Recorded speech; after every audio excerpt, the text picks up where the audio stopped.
আজকে তো আমার একটু কলেজ যেতে ইচ্ছে করছিল না, কারণ যে পরিমাণে গরমে বাসা থেকে বের হলে তো অবস্থা একদম খারাপ হয়ে যাবে। কিন্তু তারপরও আজকে যেতে হবে, কারণ আজকে হচ্ছে আমার অ্যাডমিশন ডে।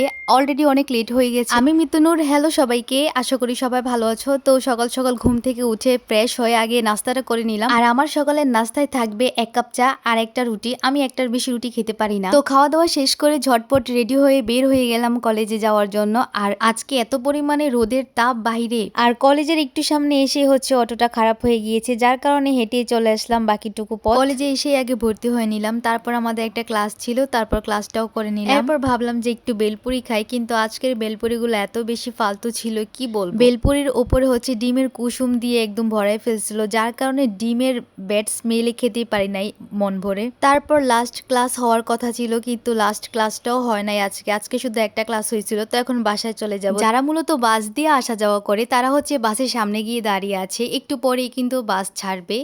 আর আমাদের বাসা কিন্তু অত দূরে না, একটু দূরে আর কি, যার কারণে আমরা বাস দিয়ে আসা যাওয়া করি না, আমরা অটো দিয়ে যাই। তো আমরা এখন সোজা বাসায় চলে যাব। আর বাসায় গিয়ে ফ্রেশ হয়ে খাওয়া দাওয়া করে আমি তো দিলাম এক ঘুম থেকে উঠে একটু চা বানালাম। চা খেতে খেতে আর কি বারান্দায় দাঁড়িয়ে দেখছিলাম আকাশটা মেঘাচ্ছন্ন হয়ে গেছে, মনে হচ্ছিল একটু পরে বৃষ্টি আসবে। আর ঠিকই দেখলাম সত্যি সত্যি একটু পরে বৃষ্টি আসছে। মানে গরম ওয়েদার একদম ঠান্ডা হয়ে গিয়েছিল, এত পরিমাণে বাতাস হচ্ছিল, বৃষ্টি হচ্ছিল, বাজ পড়ছিল। তো বৃষ্টি হলে কিন্তু আমার অনেক বেশি ভালো লাগে। আমি তো বারান্দায় দাঁড়িয়ে দাঁড়িয়ে প্রায় অনেকক্ষণ বৃষ্টি উপভোগ করলাম, আর কি যে বাতাস ভালো লাগছিল। তো সন্ধ্যাবেলায় একটু বই নিয়ে পড়তে বসলাম। আমাদের তো এখন কলেজ খুলেছে, আর হচ্ছে রেগুলার ক্লাসও হচ্ছে। কিছুদিন পর কিন্তু এক্সামও শুরু হয়ে যাবে, তাই একটু না পড়লে কিন্তু হবে না। তো একটু বই নিয়ে ঘাটাঘাটি করলাম। আর আমার অনেক দিন ধরে হচ্ছে মোমো খেতে খুব ইচ্ছে করছিল, আজকে বানাবো কালকে বানাবো করে হচ্ছে বানানো হচ্ছে না। তো ভাবলাম যে আজকে সত্যি সত্যিই মোমো বানাবো। তো আমিও আজকে মোমো বানিয়ে ফেললাম। আর আজকের মোমোগুলো কিন্তু খেতে অনেক বেশি মজা হয়েছে। আমরা দুই বোন মিলে তো একদম জমিয়ে খেয়েছি। অনেকদিন পর বানিয়েছিলাম, ভেবেছিলাম হয়তো আজকের মোমোটা অত বেশি মজা হবে না, কিন্তু অনেক বেশি মজা হয়েছিল।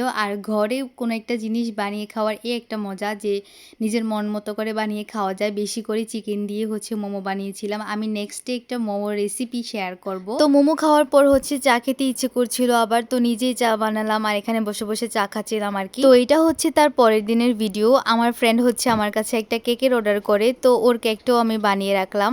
তো এই ছিল আমার আর কি কেকের ফাইনাল লুকটা। আমার বানানো এই কেকটা আমার ফ্রেন্ড কিন্তু অনেক পছন্দ করেছে, তো এটার কিন্তু আমি আলাদা করে একটা ভিডিও শেয়ার করব অবশ্যই। তো তোমরা কে কোন জায়গা থেকে আমার ভিডিওটি দেখলে অবশ্যই আমাকে একটা কমেন্ট করে যাবে। অনেকদিন পর একটা ব্লগ ভিডিও শেয়ার করলাম। তো গাইস, তোমাদের সাথে দেখা হবে আমার পরের কোনো ভিডিওতে। ততক্ষণ পর্যন্ত সবাই ভালো থাকবে। আল্লাহ হাফেজ।